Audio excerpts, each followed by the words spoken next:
Hi everyone, welcome to today's webinar. My name is Claire Cow and I'm a member of the class of 2020 from Columbia Business School. Thank you so much for finding the time today to listen and discuss the topic of homelessness in New York City. This event is the latest installment of the Tamer Center for Social Enterprises Social Impact webinar series. The series was designed to engage our community by disseminating best practices for the social enterprise sector, as well as to discuss pressing social and environmental challenges. We're holding space tonight for Black people not only in New York City, but also around the country, who are rightfully speaking out against centuries of state-sanctioned violence and oppression. I believe that Black lives matter, Black homes matter, Black communities matter, and that these communities have been violated and unsupported for far too long. The trauma of over-policing and brutality, in addition to housing discrimination and other forms of resource deprivation, is at the heart of homelessness in America's broken communities. For housing discrimination in particular, there is a well-recorded history in this country of redlining and preventing Black ownership of land and real estate. All inequities, but those regarding housing in particular, have only been exacerbated further by COVID-19. In New York, there is an eviction moratorium in place until August that will partially be lifted at the end of this month. But what will happen when that moratorium is lifted? Luckily, we have two women here tonight who have committed their lives and work to finding solutions to these intractable problems. They'll be answering this question and many others. Our moderator is our very own Professor Rachel Diller, who began her career as a New York City Urban Fellow, developing transitional housing projects for New York City's Department of Homeless Services. She later served as the managing director of Goldman Sachs Urban Investment Group, a principal investing platform that deploys capital to underserved domestic urban markets. And currently, she is a managing partner at UrbanView Capital while serving on the board of the Corporation for Supportive Housing.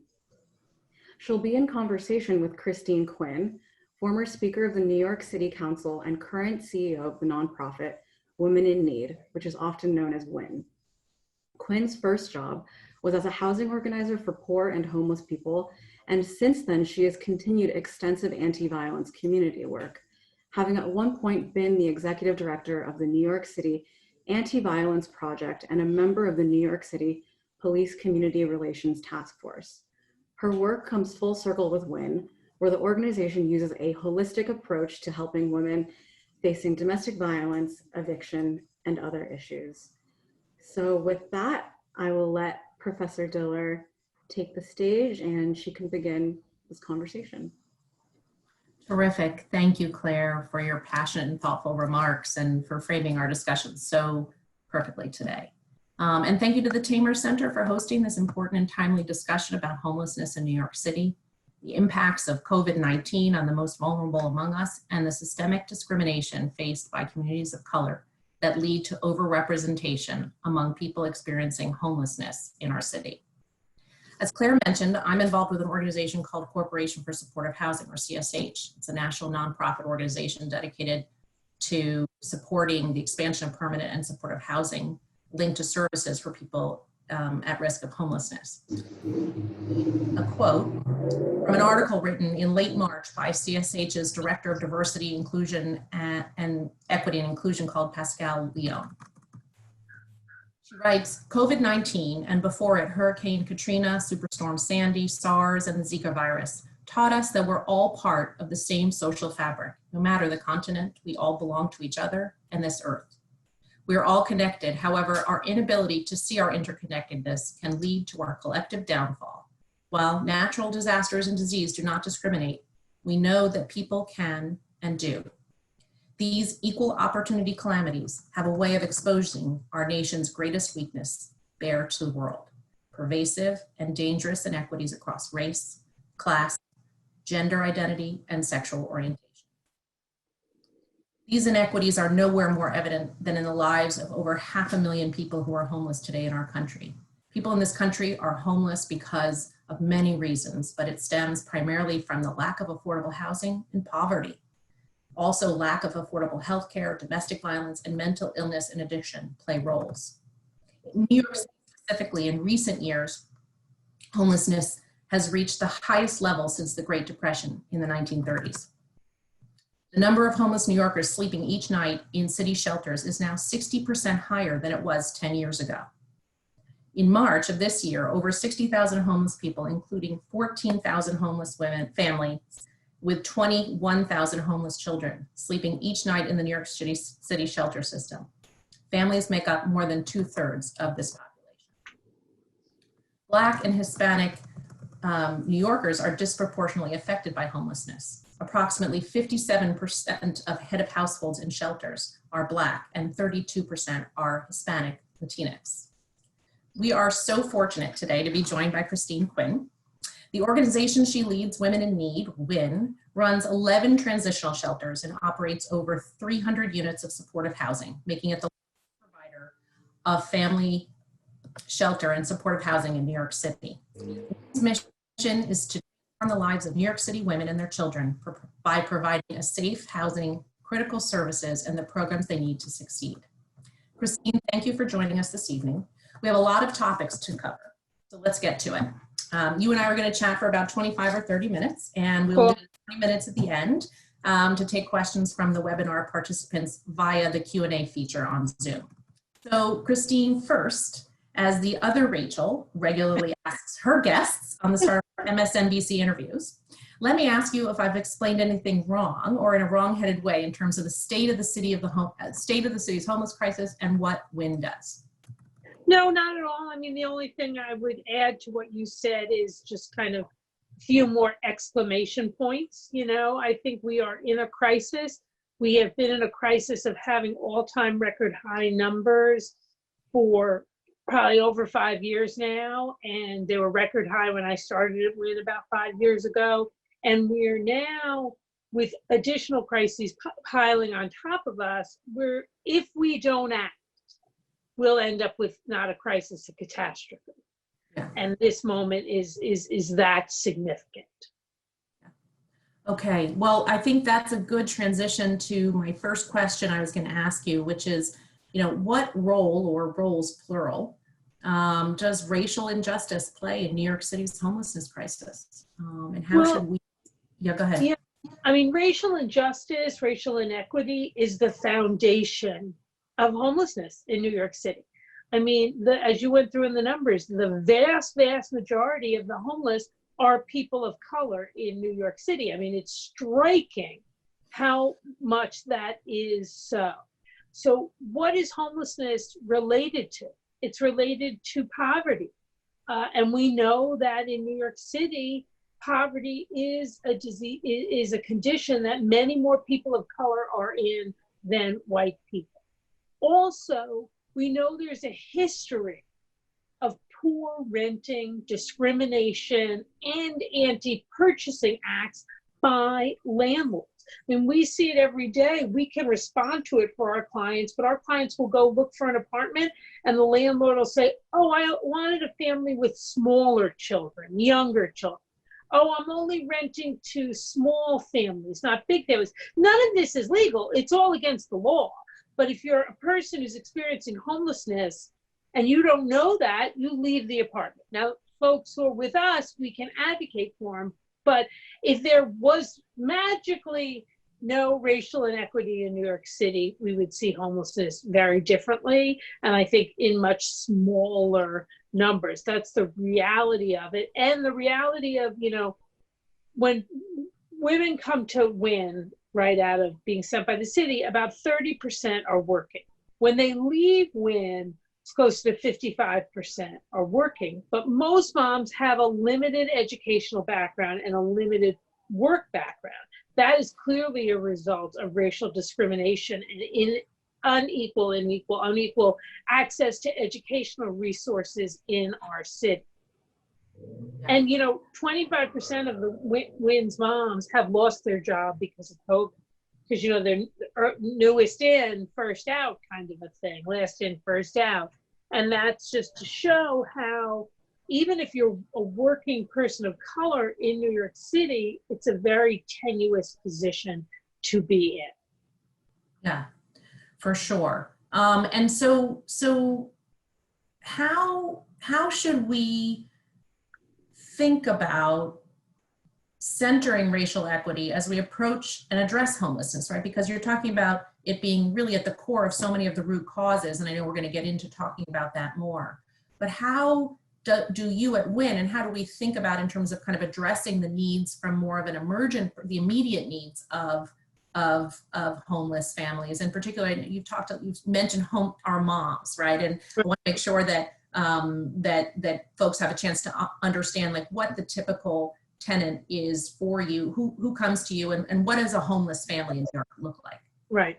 So at Win and any homeless service provider, we are sent clients from the city's intake system for the Department of Homeless Services. So anyone who gets sent to us, we take. Sometimes people call and say, I have a friend, can they come over? They can't. They have to go through the intake process. Now, Win houses 10% of all the homeless families. So we believe in the city, we believe what we see is statistically significant. An average Win family is a single mother and 3.2 children.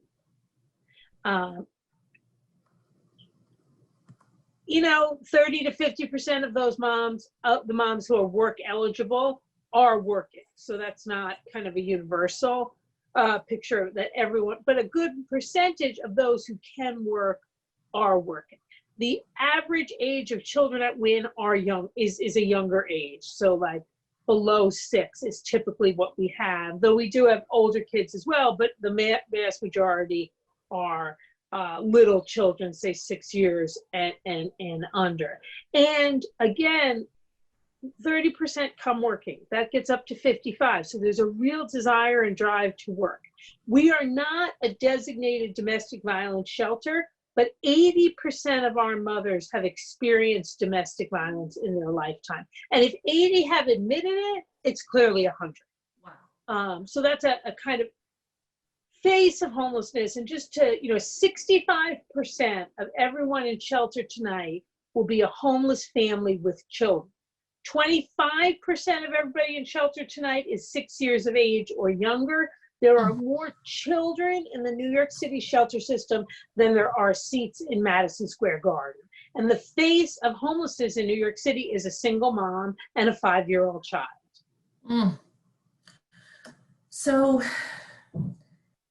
help us, the domestic violence piece is remarkable. And I want to come to it in a minute, talk a little bit more about kind of COVID and the impacts on this already very vulnerable population. But you're talking about a population that has a lot of needs besides just housing, although that's a key one, right? So just to stay a minute in kind of the present day, because there's really kind of an urgent dialogue happening in our country right now about policing and violence against Black Americans. And as advocates speak out against police brutality and racial injustice in New York and across the country, there's a rising call for cities to, quote, defund the police and invest in other social services in Black communities. Win lent its name to a letter to Mayor de Blasio last week in favor of this shift in New York. Can you tell us a little bit about this and how you think about the intersection of policing, violence, and homelessness? Well, we're very aware of that as it relates to our clients. Their experience has been that the police are not their friends. Yeah. And that's the reality of the experiences they've had. We also occasionally have police come to the shelter to arrest someone for an outstanding warrant or something. It's never really serious, but the relationship there is not one of built-in trust. I will say the precincts where our shelters are, when we call them to come to the shelter, now this is a difference, this is a superior, a supervisor calling type thing, they always respond very well. But the reality is our clients are afraid is not the right word, but want to have nothing to do with the police. That's a fact. Now, these recent murders have really brought up and been very triggering for our clients of past experiences in their lives, as it has been for our staff, who is also a majority people of color. So if somebody is in shelter and they've come to us with mental health issues, maybe a domestic violence history, maybe an eviction. If they're working through a process of saying, going through our income building programs to be able to get a job, something like the George Floyd murder could be so triggering that we have to stop that one process at the moment and really focus on the social well-being of that client. At Wynn, we see the requirements of our contracts with the city, which is just about move them out, move them out, move them out, as our floor. We see the way to win, which is our holistic wraparound services, as the ceiling, or really I should say the needs of our clients are the ceiling. Yeah. We see the children as our clients too. In our contracts, the city only recognizes the head of household, one, if there's more than one, of the adults as a client. That to us is a huge problem, because every trauma our mom has suffered, our children have suffered as well. And we really go to great pains. We have a consulting contract with Bank Street College to make sure all of our services are delivered in a trauma-informed care way, which means recognizing, for example, what this moment in time could be triggering for clients and how that could affect the other work that they're doing. You know, it's funny, people have asked me a lot about COVID. Hasn't it been really hard to keep people in their units? And a unit at Wynn, it's not like Congregate. You have a private bathroom, a kitchen, beds, dressers, like a little table to eat dinner on. It's kind of like they're mostly rectangular, some could be square, but I think it is a rectangular small studio, though with one person. So they're comfortable and clean, but they're not like, there's not a big TV to sit around and comfy, couches to watch. Yeah. People must have been like, oh, people must have been all over your shelter. No, I got to tell you, you want an example of some of the best social distancers, mask wearing folks, it was and is the clients at Wynn. They are extraordinarily responsive and following all the rules, which I think really makes note of their understanding of priorities that sometimes people who have grown up with quote unquote everything they needed and more don't have that same level. They're either financial privilege or white privilege just cuts them off from the recognition of how responsible they need to be to others in society. Yeah, how connected we all are. Yeah. The COVID crisis has made even more evident the intersection of vulnerability and marginalization, right? So can you talk a little bit more about how the shelter population in Wynn's properties has been impacted by COVID? For example, you described, homeless families in your shelter, primarily single mothers with children. New York City Public Schools have been closed since March 16th. Right. How is this affecting your child clients? Right. So first, let me just say, I'm going to answer this question, but I think there are immeasurable numbers of examples of when homeless people are left behind. I believe this administration and past administration seems the homeless crisis is something to get out of. To that day when you get a press release and you can say we're no longer at an all-time high, even if 2 days later we are. We shouldn't be judging ourselves based on how many people in shelter. We should be judging ourselves based on how many people return to shelter, because that's a definition of failure. But I think generally, people experiencing homelessness are not at the top of the agenda of this administration. But when it is a crisis which intersects so seriously with racial and economic issues, we need to be at the beginning of the planning, not the end. So for example, Mayor de Blasio stood up and said, we're gonna have virtual learning, which is a bit of a challenge for our families and kids. Sure. And said that there were 300,000 devices, electronic devices, that were going to be distributed first and foremost to children in shelter, and then to children in the housing authority. We got in our case, we needed iPads that were cellularized because the city won't pay for Wi-Fi in shelters. But that's sinking. We got our devices and we pushed and advocated, even got a story in the New York Times about this, a week and a half late. So children who are already behind, it's a fact. Children who tend to go to 2 to 3 schools a year, homeless children, it's a fact, now missed, for all intent and purposes, the first 2 weeks of school, sending them further behind. And the time we had to spend kind of booting them up, so to speak, is just more lost time. So there, they said we were top of the list, but they couldn't even carry it out.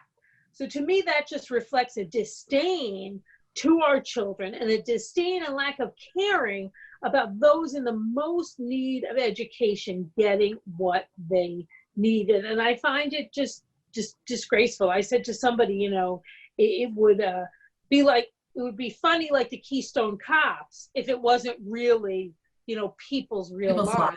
Yeah. And then the children who were in supportive housing, who you know well, they got their laptops months late. So much so that we had a donor, Kelly Ripa and Mark Consuela, buy all of the laptops supportive housing children needed to carry them over that hump until the city came forward. So, you know, our staff has been amazingly creative and on spot with our educational programs, but they've done it in spite of the city. So to me, that's a story that just shows how it's an epidemic of forgetting our families, of, you know, forgotten face of homelessness, and that we don't really rate in the fundamental planning. You know, right, every budget that comes out of the city of New York almost always says no cuts to police. Well, what about no cuts to youth as a philosophical pillar of a budget, or no cuts to homeless services as a philosophical pillar? You know, that I don't understand. And the planning is always just second or third thought. Well, I saw that article in the Times and I just was heartbroken. And it's unbelievable, right? Yeah. So talk to us as we stay focused for a minute just on the state of the problem, because I want to get to the solution, because you and Wynn have some ideas. But you talked both about how a lot of the heads of household in your shelters, and frankly, a lot of the staff in your shelters, they're essential workers, right? A lot of them probably are, you know, likely to be engaged in lower wage jobs and more deeply either affected by unemployment or to be essential workers. How has that been? How have the families been dealing with the mothers who need to go to work? Right. And how have you been supporting your staff? Because we talk about essential workers. You know, there's as you peel the onion, there's just more than fire, police, and teacher.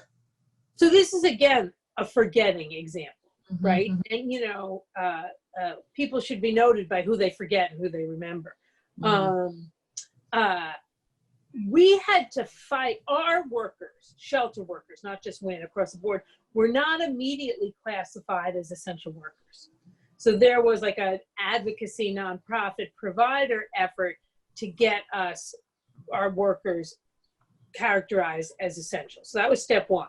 Then step two was getting the city to agree that the daycare educational centers where essential workers were going, that our children could go there if that's what their parents wanted. So talk about things that should have just been no-brainers on any chart. Again, we had to fight for. Now, we found out through this process that we have 200 children of essential workers living in Wynn shelters, which is really, you know, an accessoride, driver, lower level administrative people in city government. I mean, really hard to wrap your mind around. But so when those, and for many of those folks, based on where the shelters are, which are not always the most accessible neighborhoods, and wherever their job was, the enrichment center just didn't work geographically. So we basically had to set up a socially distanced school for the children of essential workers, because mom was not there during the day to provide and oversee it. It couldn't be left alone, right? So we set up in community rooms or whatever, masks, 6 foot distance. Everybody had an iPad, used the big whiteboard and turned into classrooms. And then our teachers and childcare workers basically taught these children every day. And that's not something we anticipated. We anticipated that when people were quarantining, we'd bring them food, we'd bring them their meals, we'd collect their garbage, we'd take their laundry to industrial laundries, all that kind of stuff. But not that we would have to provide school to over 200 kids. The concept, if just people can let that sink in, that we've been at 7 p.m. in New York City and other places, and I think overall really appreciating essential workers and saying, we are all staying home. Our essential workers are leaving their homes to go take risks. These essential workers don't even have homes. They're taking those risks. It's incredible. And in order for them to take those risks, the essential workers who work for Quinn have to come and do what they do. Right. So it sounds like you guys have done, you're an incredible advocate, and it sounds like you sit together, but it's not over, and there's still a lot to be done. No, not at all. So you're known for being action-oriented and solutions-focused leader. So I want to get your thoughts on what needs to be done during this crisis to address the primary cause of homelessness, particularly for families, which is the lack of decent, affordable housing. Of immediate concern to many is the sunset of the state's eviction moratorium, which is set to expire, I think, in August. And you've been advocating for emergency housing measures to be a core part of the city's recovery. Can you explain how you're thinking about it and what you think we should do? Sure. And, I'm concerned about the high levels of folks we have in shelter right now. I'm also concerned about, as soon as this moratorium is over, people will go into the eviction process.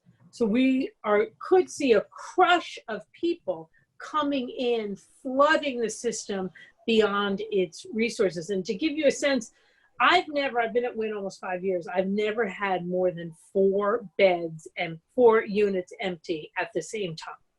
So it's not like anybody out there has, floors and floors of open rooms to, deal with this potential onslaught. So we put out a report called the Aftermath Plan, which is a bit of a dark title, but it was meant to be. And in it, we put in 5 proposals that we think need to be enacted immediately to help stem this crisis. So one would be a new voucher, a stay-at-home voucher, which you would offer to people who have utilized the eviction moratorium to prevent them from getting evicted. Now, the city will say, we have home base, it's our prevention program, we should use it in this case. Very good program. This is different, though. We need to, that program has limitations. You have to be in court. It's a loan, not a grant. Here we're talking about grants, people who are not already in the court system, just so they can know immediately, here's a stay-at-home voucher, you can keep your apartment, because we need to turn off that spigot of people who are coming in. Right, so to be clear, it's a rental voucher to be used for rent to pay to the landlords to keep people in place. Right, because that rental voucher structure is something that's really utilized a lot and works. Section 8, and we have a system, we can push things through the system. Exactly. Okay, got it. We would also raise the amount of this voucher. Another one of our proposals, which we've been working on for a while and have about 42 sponsors in the city council, is a piece of legislation that would the city's voucher, overall voucher, which is called FHEPS, who knows why, I'm sure it stands for something, and it is so low that it is the equivalent of the fair market rent of no neighborhoods in the city of New York. No. So meaning landlords wouldn't take it because it's not really paying the rent that the market would bear. Right. It's about $1,500 for a family of 4. So literally, you can't find an apartment for that anywhere. So we've been proposing, and this would be in the stay-at-home voucher too, you raise it to 100% of fair market rent. You get to $2,000, give or take, and then that really opens maybe a dozen neighborhoods where you would be at play. So a stay-at-home voucher, raise the amount of the voucher. Also, there are some folks who could end up in shelter for whom really the only reason was they didn't have the money to pay the rent, right? Yeah. There's no domestic violence, there's no sexual violence, etc. This is this first time they've ever lost their job, etc. We should move those people into a rapid rehousing program because they don't necessarily need the 15 months, which is the average stay at Wynn, of holistic wraparound services. And that can get people, right now for a voucher, you have to be in shelter 90 days. But those folks should be able to, give them a voucher 30, as soon as they got to shelter and work to get them out of there. Now, we know even if we do all of these things, we're still going to have too many people come into shelter. Right, Now, and we don't have enough capacity, so we need ways to improve the capacity and pronto. Exactly, which means we don't have time to build a lot. So we, and Wynn very much so, but almost all homeless advocates and providers are very critical of the way the city uses hotels.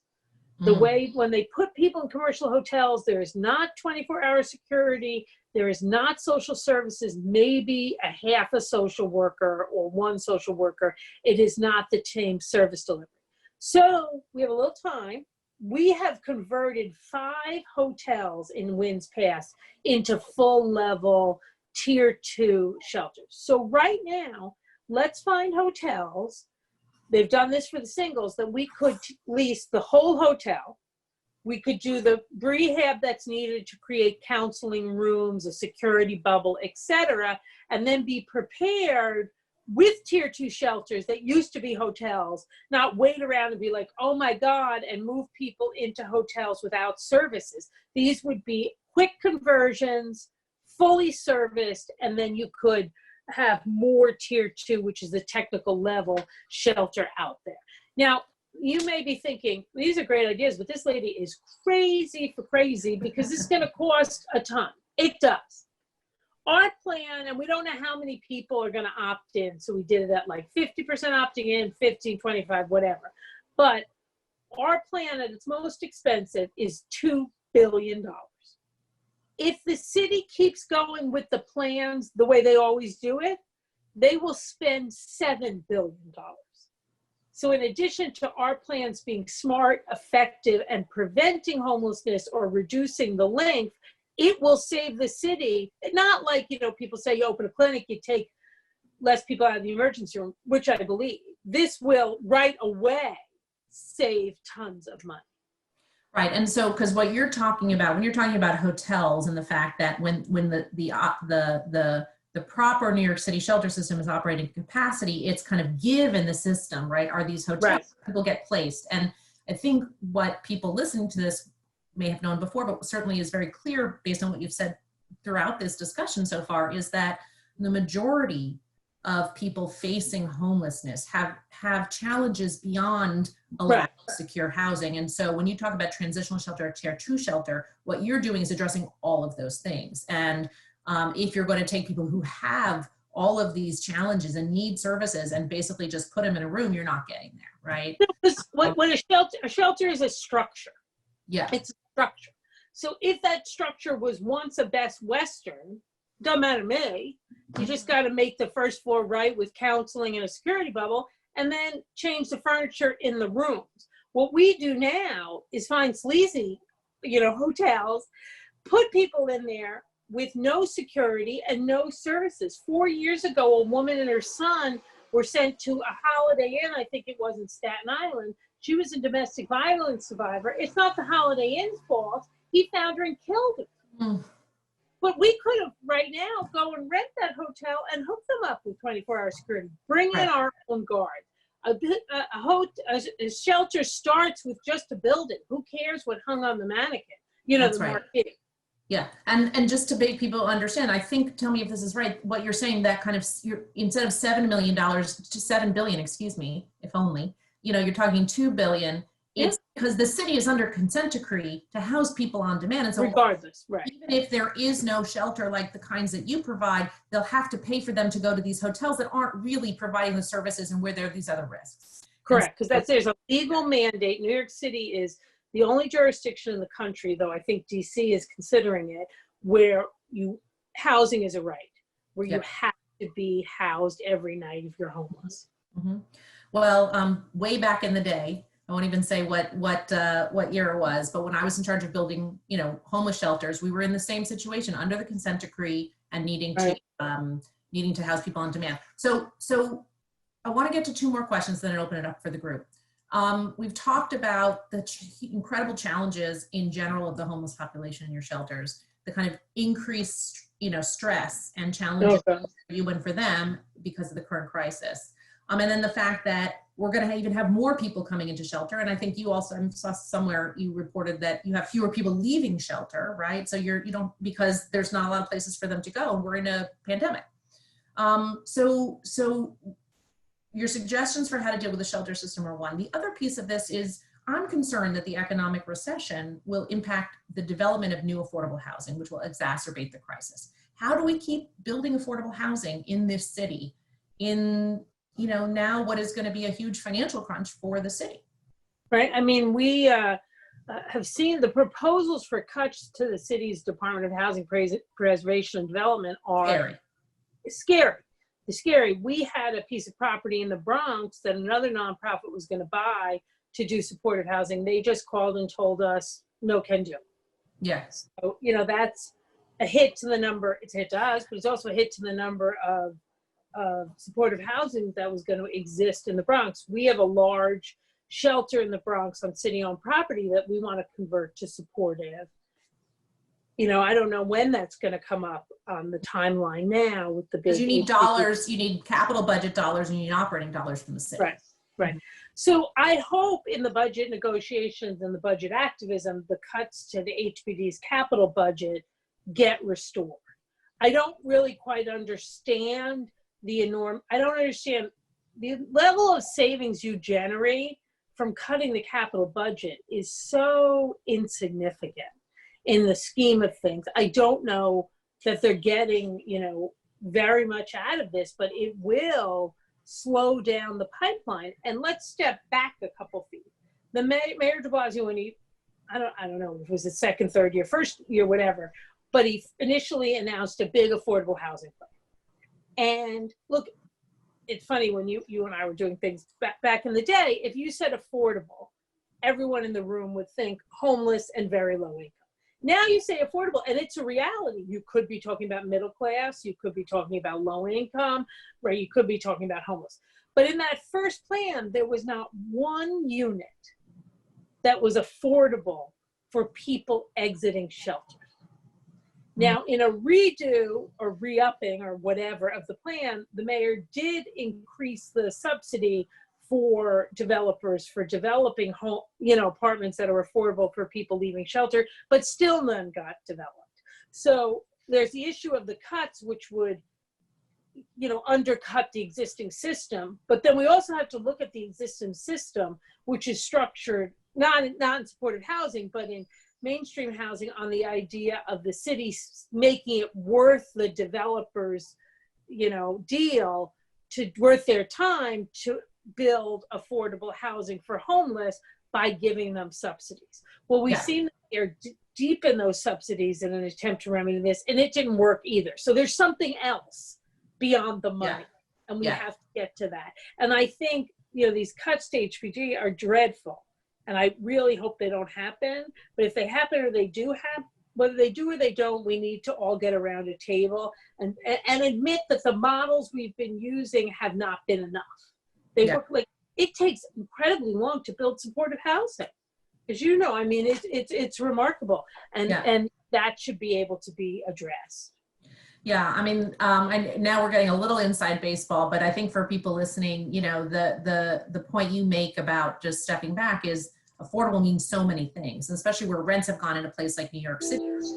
A huge distance between, top of the rent and, what people making, 200,000 can pay and what other people can pay. And so there's the amount of subsidy and to build housing. And the question is, for whom is that housing affordable? And then and is it affordable enough for people coming out of shelter? And is there enough kind of connectivity there in the system? I want to just step way back and ask one last question as people are hopefully putting questions in the Q&A queue. So I think we've established that New York City has been an emergency for decades. Decades ago when I was there, same thing. How can we use this moment, right, defined by a public health crisis and a country finally, hopefully, reckoning with systematic racial injustice following the senseless killing of George Floyd? How can we use this moment to bring much needed attention and resources to bear to eradicate homelessness? Well, first of all, you have to believe you can do it. You know, I remember when I first got to Quinn, I would say, we're going to end the homeless crisis. People said, you shouldn't say that because you can never end homelessness. I said, maybe yes, maybe no, but we can end the crisis, right? We can get out of this situation, but you have to believe you can end it. You have to believe for you, Yeah. you know, all intent purposes, you can amend it. The murder of George Floyd is tragic, and I take nothing away from the pain and the horrible loss of his family. But I have to say, what has happened in response to that makes me so hopeful, so believe change is possible. I mean, they're up in Albany today passing laws that even the construct of to have discussed nearly 3 or 4 years ago would have been, forget about it. Forget about it. So I have great hope as a result of this. You know, I think the pandemic has shown us a deeper level of inequality than we realized. Mm-hmm. And I think now that that's out there, it is really incumbent upon all of us to pick it up and fix it. And I think the masses who were out there for George Floyd, we know they could be reactivated for something else. You know, the other thing is, if you have an understanding of what it's like, or we can't really understand because I'm not a homeless woman, but to see homeless women every day struggle to take care of the children, to not pull the curtain, the covers over their head, which, you know, they were sure they would want to do every day because they have to take care of the children. They have to work. They have to go to government employment.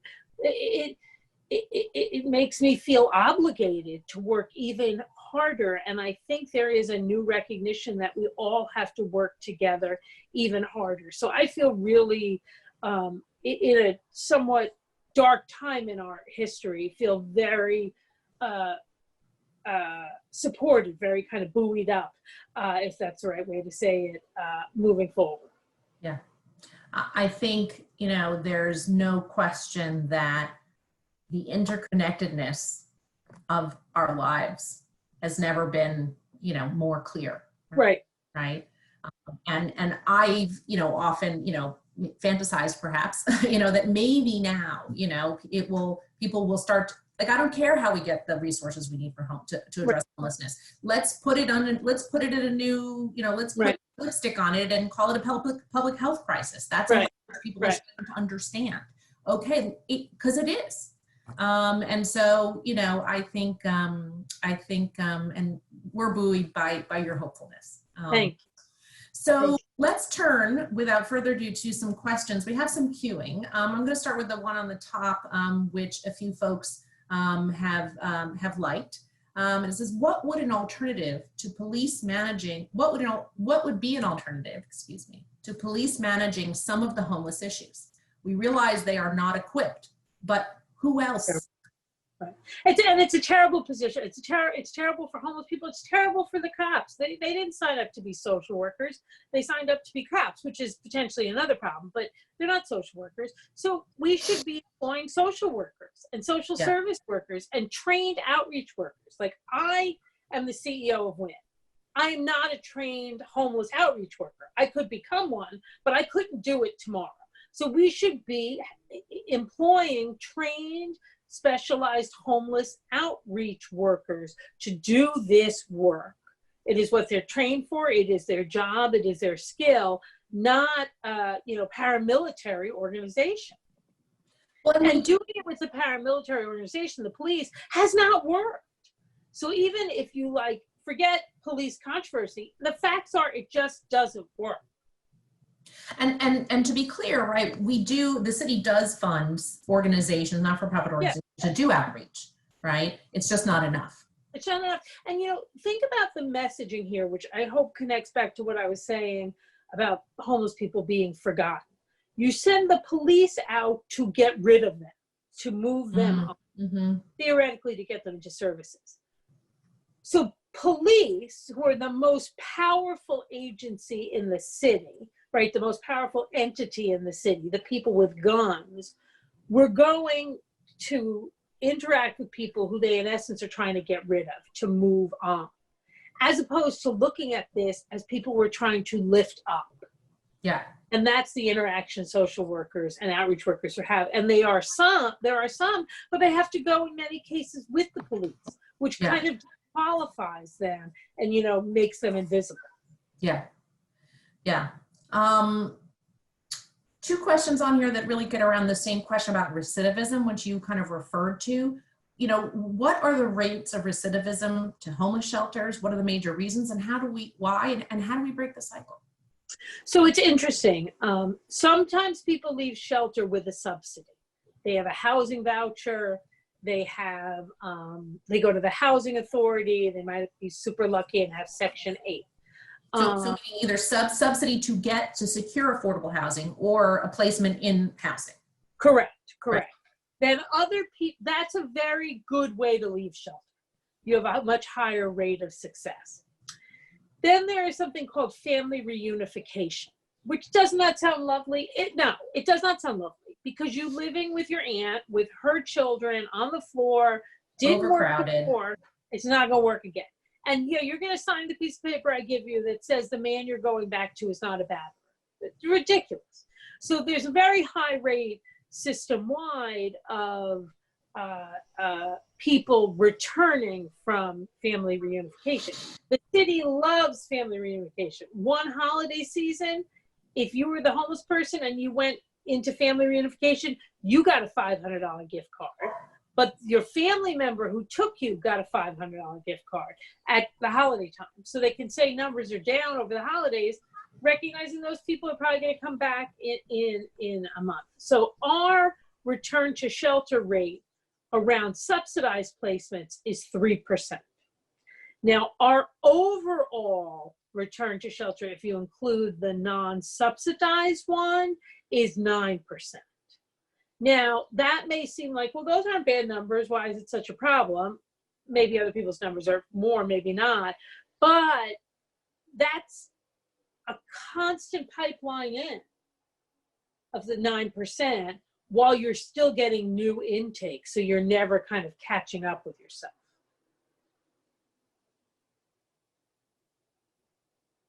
I think something has happened.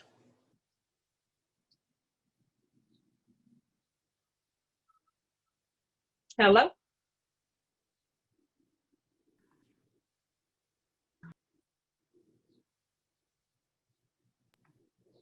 Have we lost Rachel? Are you still there, Rachel? I'm so sorry. Okay. Yes, I got kicked out. I'm so sorry. Perhaps I can jump in and ask the next question to Christine. Sure. While Rachel's figuring out her bandwidth. This is Gwen Shufro from the Tamer Center. One question. Why don't you guys scroll through some of the questions, and I'll try to fix my video. Yep, we got you, Rachel. No worries. What is the most effective way for students and university clubs to partner with WIN and homeless initiatives in New York City? And what is the best way with limited funds to help? So let me take the second part. With limited funds, you could go to our website, winnyc2ns.org, winnyc.org, and you can make a donation of any amount, right? So that's always the best, to make a donation. But also, depending on your financial situation, we do have a shopping store on the web page where you can purchase. We really need more diapers right now. We need baby wipes. So those are two ways. Just a general donation, even if it's small, it adds up. And also go to our shopping store to purchase the items that we need. And look, even though we're still in COVID, you could, if your building would let you, put a box in your lobby and put a letter, under people's doors saying, could you buy baby wipes next time you're at the store? That would be very helpful. And then we could coordinate picking them up. you know, we have a very robust volunteer program at Wynn, about over 250 volunteers. Some are individual, but most come through organizations. So whatever, you know, the question mentioned, I think it was alumni groups or different affinity groups or clubs or whatever, there is to reach out to our volunteer program to set up a partnership is amazing. Now, look, that could be you come and you throw a party. That could mean you come and you do dance or whatever. You know, you have somebody in your affinity group who's a good dancer, or it could mean you want to do financial literacy. And we set you up for 8 weeks with the moms to do financial literacy. It can be as intense or fun or a mix of all of that. And we're working now with virtual volunteering. And we can talk to you about that. But the best is to go to the website. You'll see a clear volunteering spot. Brittany, our director there, is doing amazing. So those are the two or three best options. Great. Great. Hey guys, I'm back. Sorry about that. Hey, Chris. No worries. One of the questions that was in the queue, I want to address, you know, we are being hosted by the Tamer Center, that's a part of Columbia Business School.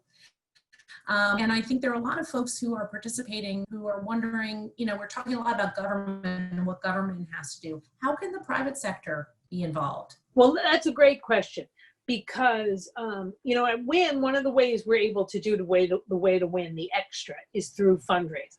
And I have to say, corporations have been really foundational, fundamental in that. So our income building program, which is our job training and job placement program, was created through, and it's still its biggest funder, money from PepsiCo. We've also gotten a grant from Google to support job training. We've been constantly supported for our camp and income building for high school kids through BlackRock. We just got a large gift from Blackstone. So a significant part of our private fundraising is through relationships with corporations. And it's interesting, we just had, before all of this, a consultant come in and do an overview of our development department.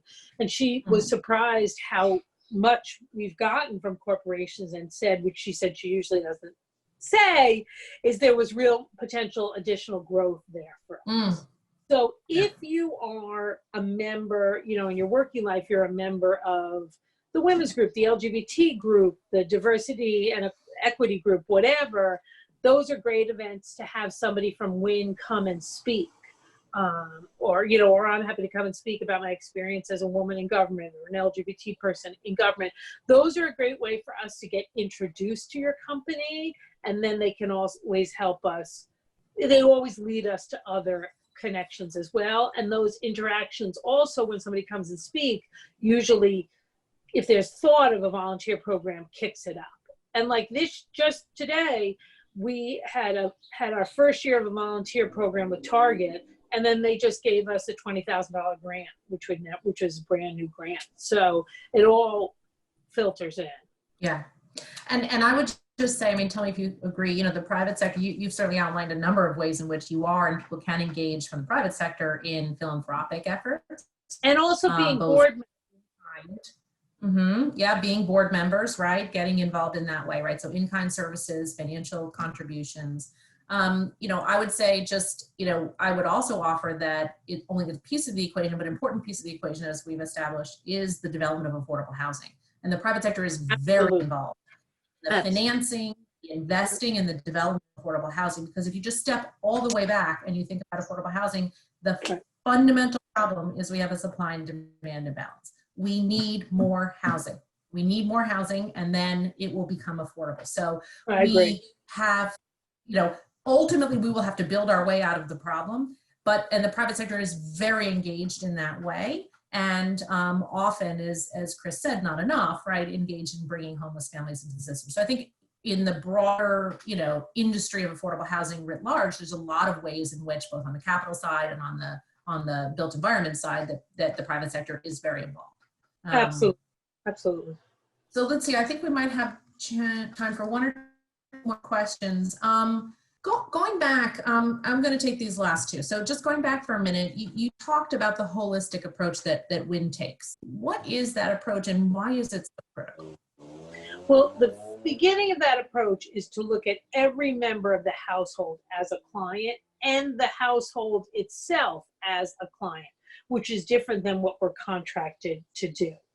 Two, holistic trauma-informed care enters the conversation in a very non-blaming, non-shaming way, and recognizing that the person you are now working with has been through traumas in their lives. And the way that you interact with them needs to understand that so you are not re-triggering somebody. Like I was taught that I was asking the wrong questions that were not trauma-informed to the children. So instead of saying, hey, hey, how are you? Which is a very stressful question because the child doesn't know me. I'm an authority figure. They're thinking, what do I say that makes her happy? As opposed to I say, how are you feeling today? One, we teach feelings at Wynn. Two, it's their answer. So they don't have to stress so much about what I want to hear. Also, it includes, yes, housing needs, psychosocial support, access to social work, clinical social workers, income building and job training, referrals to health and mental health, recreation for the children, a STEAM-based camp for the children, homework help and afternoon rec for the kids. So it's trying to meet and domestic violence support. It's trying to cover all of the needs that somebody has or experiences they have that could be relevant to why they are experiencing homelessness. And so that last bit really gets at why it's so critical. And we talked about this before. You used the word trauma. Yeah. I want to make sure that people, participate in this discussion don't think that it necessarily means that, although the numbers are astounding you shared earlier, that you're talking just about people who have been physically abused. No. But just purely if everyone stops and thinks about how traumatizing it would be to not know where you're sleeping at night. No. Stop, right? So, but there's also the trauma that comes, from, generational poverty and, all of these other things. And so. Or the marshal knocking on your door and saying, you got to get out. You're getting evicted. Right. And also with children, think about children in your own life. And think about when somebody got sick in the family, when somebody maybe got a divorce or something like that. The words my late mother used to whisper, divorce. Right, you couldn't say those words. Right. So that children in any socioeconomic household blame themselves when those things happen. Yeah. They think if they were better, mom wouldn't have been sick, dad wouldn't have died. When our children are doing that, they think it's their fault that mom is homeless. And when you add to that just general childlike experience, when you add to it the number of traumas that our children have suffered, it's really extreme. And the key leading reason somebody becomes a homeless adult is that they were a homeless child. So we really need to address these traumas in our children in a very forthright way. Right. And so this is about housing, but it's about services and absolutely and recovery. Yes. Hey, Gwen, can I take this last question? I know it's 7 o'clock, but can I do Sure, why don't we just do this one last question and then we'll wrap up. Terrific. Okay.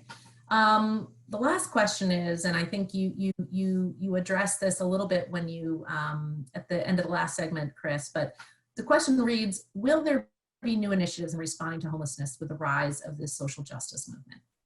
I believe there will be. I really, really do. We had tremendous support in the city council, and the speaker's support raised the rent voucher bill. I believe that if the pandemic hadn't started, we would have gotten that passed. I really do. During the pandemic, there's been a lot of great organizing done we're a family shelter group, by groups that house singles, and that they got the mayor to change his mind, because you can't really be socially distant in a congregate shelter. right? Because then most of the singles are kind of cots laid out as you think of them. So all of the folks in those kind of shelters have now been moved into hotels so they can be socially distant.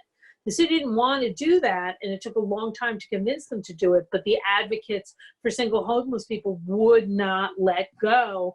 And that's one change we've seen already. It's a crisis-focused change, but it's still a change we've seen already. Yeah.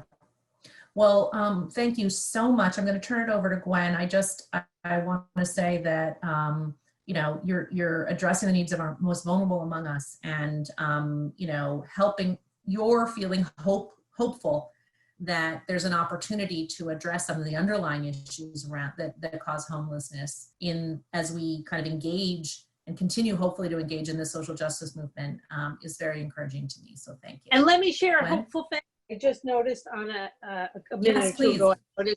on a text I got. So we've been trying to get our moms to apply to be the contact tracers, you know, that the city's doing. It's a really hard The job. state is paying. One of our ladies just got a job as a contract tracer. Fantastic. So that should leave us all on a high note. Thank you. Thank you so It much. really does. Thank you, Rachel. Thank you, Chris. I didn't think I'd walk away from this feeling hopeful and that I could really affect change, but I do feel that way now. So thank you both for that inspiration. And I do want to remind all our attendees to go to the Win NYC website or the Tamer Center website to find out more resources during this crisis and pandemic. And thank you both again for joining us. Really appreciate it. And thank you, Claire. Yes, Claire, thank you. My apologies. Thank you, Claire, for that wonderful introduction. And you'll all get a recording of this, so look forward to following up. Thank you. Bye-bye. Terrific. Thanks.